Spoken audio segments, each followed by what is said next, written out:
राधे राधे। राधे ज्ञान सागर में आप सभी का स्वागत है।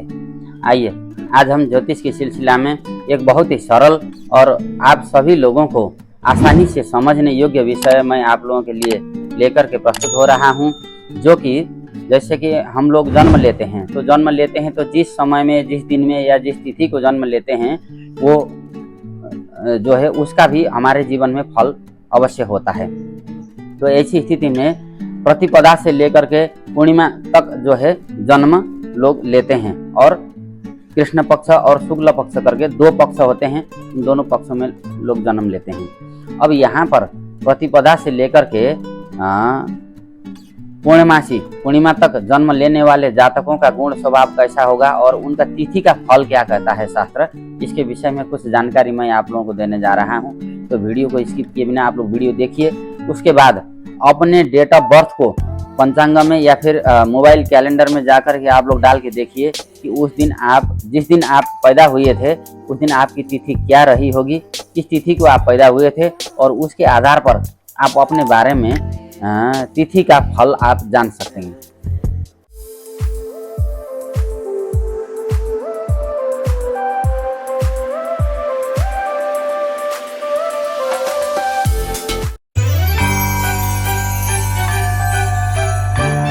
तो शुरू करते हैं। सबसे पहले प्रतिपदा तिथि। अब प्रतिपदा तिथि में जो व्यक्ति जन्म लेते हैं, हालांकि इस तिथि को बहुत शुभ नहीं माना गया है। ऐसी स्थिति में यदि ऐसा व्यक्ति जैसे बालक होता है 3 दिन अथवा 3 महीना तक यदि अगर जीवित रह जाए, थोड़ा सा 3 दिन से लेकर के 3 महीने तक का समय इनके लिए अशुभ माना गया है। तिथि गणनांतर भी कहते हैं इसको, और प्रतिपदा तिथि वैसे भी अशुभ मानी जाती है। तो ऐसे जातक की आयु 80-90 वर्ष तक ये ऐसे जातक जीते हैं और अत्यंत तेजस्वी होते हैं। इनमें काम को लेकर के डेडिकेशन ज़्यादा होता है और जिस कार्य की थालनी करते हैं उसको पूरा जरूर करते हैं। अब यहाँ पर यह भी देखा जाना चाहिए कि जो कृष्ण पक्ष की प्रतिपदा है उसमें जन्म लेने वाले जातकों के मन में थोड़ा सा तनाव अधिक हो सकता है, संघर्ष अधिक हो सकता है, सुख के लिए थोड़ा सा चैलेंजिंग ऐसे जातकों का जीवन रहता है। अब बात करते हैं द्वितीया तिथि।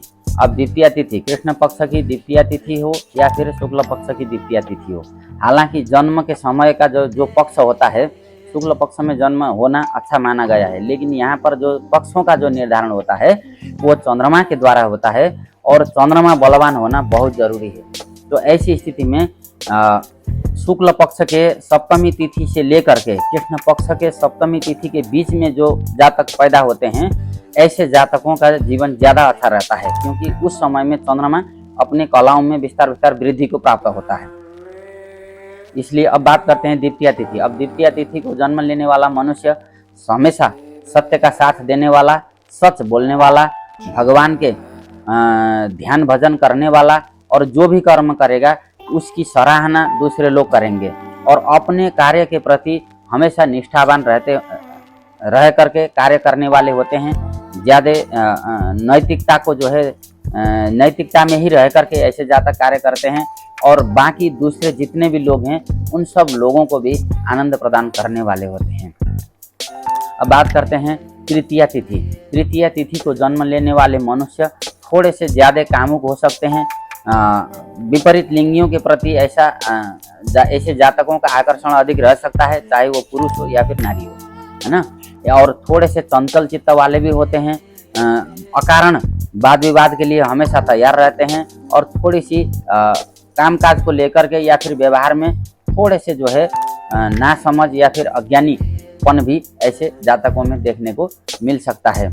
दान पुण्य में इनका मन कम लगता है, लेकिन ये शरीर से बलशाली होते हैं। व्रत उपवास इत्यादि में इनका मन ज़्यादा रहता है, कर्म कांड में इनका मन थोड़ा सा कम रहता है। अब बात करते हैं चतुर्थी तिथि। चतुर्थी तिथि को जन्म लेने वाले मनुष्य थोड़े बहुत चंचल चित्त वाले होते हैं, और थोड़ा बहुत लालच इनके मन में हमेशा रहता है। दूसरों की निंदा सुनने में और करने में ऐसे जातकों को आनंद आता है, या फिर यूँ कहें कि दो व्यक्तियों के बीच में जा कर के उनको आपस में लड़ाने वाली जो प्रवृत्ति है ऐसे जातकों में ज़्यादा रहती है। हालांकि ऐसे जातक खुद में ही बहुत बलशाली होते हैं और साहस इनमें अधिक होता है और सुख भी ऐसे जातक जीवन में ज़्यादा भोगने वाले होते हैं। अब बात करते हैं पंचमी तिथि।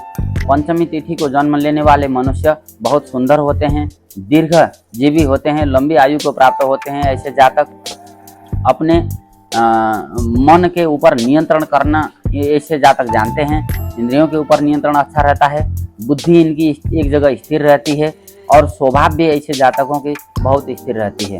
और ऐसे जातक शूरवीर होते हैं और सत्यवादी होते हैं, हमेशा सच का साथ देने वाले होते हैं और अपने खास करके अपने दैनिक व्यवहार है ना, अपने जो है रिश्तों को संभालना कैसे चाहिए ये भी इनको अच्छे से पता होता है और ऐसे जातक बहुत ही संतुलित माने गए हैं। अब बात करते हैं षष्ठी तिथि का जो जन्म होता है।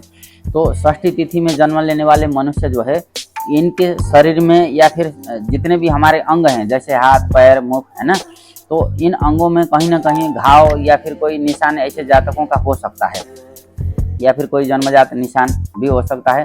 शारीरिक दुर्बलता थोड़ा सा रह सकती है, लेकिन स्वभाव स्थिर रहता है ऐसे जातकों का, संतुलित ज़्यादा होते हैं और विपरीत लिंगियों के प्रति आकर्षण थोड़ा ऐसे जातकों का ज़्यादा रहता है। और ये जातक स्वयं में भी बहुत सुंदर होते हैं, जो षष्ठी तिथि को जन्म लेते हैं सुंदर होते हैं, विद्वान होते हैं, मैथ का अच्छा जो है इनको जानकारी हो सकती है और यशस्वी होते हैं, समाज में भी इनको इज्जत प्रतिष्ठा अच्छी खासी मिल सकती है। हालांकि यहाँ पर जैसे बार का फल होता है, नक्षत्रों का फल होता है, योग का फल होता है, उसी प्रकार से केवल एक जो है यह तिथियों का फल मैं आप लोगों को बता रहा हूँ। तो उसी हिसाब से अपने जीवन का आकलन कीजिएगा। केवल यहाँ बताए गए फलों को ही सर्वसम्मति से मान लेना यह भी न्याय संगत नहीं होगा। अब बात करते हैं सप्तमी तिथि। सप्तमी तिथि को जन्म लेने वाले मनुष्य धनी होंगे, धनवान होंगे, गुणवान होंगे और सदाचारी होंगे। हमेशा जो है सत्य के मार्ग पर चलने वाले होंगे, देवताओं के, गुरुओं के और अपने कुल पितरों के माते पितृ भक्त भी ऐसे जातक अधिक होते हैं और दृढ़व्रती होते हैं। जो जिस कार्य को ये ठान लें उस कार्य को जरूर पूरा करते हैं और हमेशा जो है एक संतुलित जीवन ऐसे जातक जीते हैं। बहुत ज़्यादा बदलाव अपने जीवन में ऐसे जातक नहीं चाहते हैं, जो बार बार चेंजमेंट जीवन में होते रहते हैं, उससे थोड़े से ये जातक परेशान हो सकते हैं, क्योंकि इनको जीवन में जो कुछ मिलता है उसी को नियति मान करके उसी में संतुष्ट रहना इनकी एक प्रवृत्ति रहती है। इसलिए सप्तमी तिथि में पैदा होने वाले जातक बहुत अच्छे माने गए हैं। अब बात करते हैं अष्टमी तिथि। अगले वीडियो में अष्टमी से लेकर के पूर्णिमा तक के जो जातक होंगे उनका मैं इससे अगले वाले वीडियो में बताऊंगा। कि अब आप देख लीजिए पंचांग में कि आप कौन सी तिथि में पैदा हुए थे और आपका नेचर या आपका स्वभाव कैसा रह सकता है। राधे राधे।